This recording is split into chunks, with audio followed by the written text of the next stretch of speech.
that thing a Kennedy is saying, a Bush is saying about a Clinton.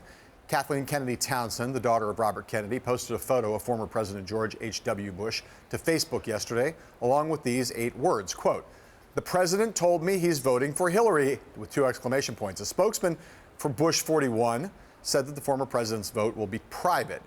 So, Mark, my question for you is, if George Herbert Walker Bush is, in fact, voting for Hillary Clinton, does that and will that matter? You know, it's getting a lot of attention today. I think most people assumed that at least some of the Bushes were going to vote for her. Surprising, though. I mean, obviously he didn't say it on camera, and the Bush folks are being quiet about it. It's not getting quite the attention I thought it would. And you and I have discussed this, John.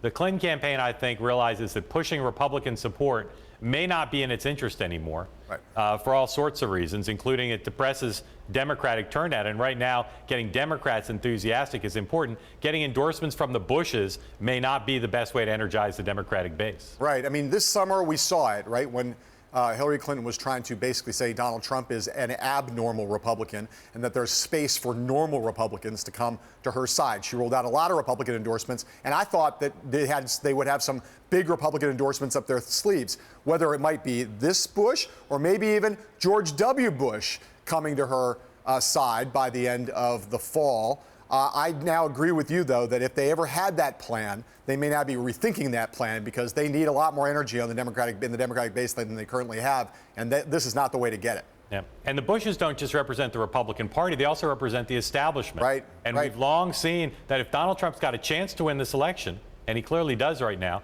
it's because he's the anti-establishment candidate. And I think it's easy for Trump to go out to working class areas, say in Ohio, Pennsylvania, and say, hey, the Clintons and the Bushes who've owned the White House are ganging up on me. Do we want more of the same that the Bushes and the Clintons brought you? Right. Or do we want to go in a different direction? So I'm not sure if either George Bush offered to stand with Hillary Clinton for an endorsement at this point. I'm not 100% sure, unlike a few weeks ago, that they'd take the opportunity. Yeah, and look, and not only is it true, the thing you just said about them being establishment, but they don't even have that much real purchase, I think, even with moderate suburban Republicans anymore. The Bush name, just as Jeb Bush proved, the Bush name is just not worth what it used to be.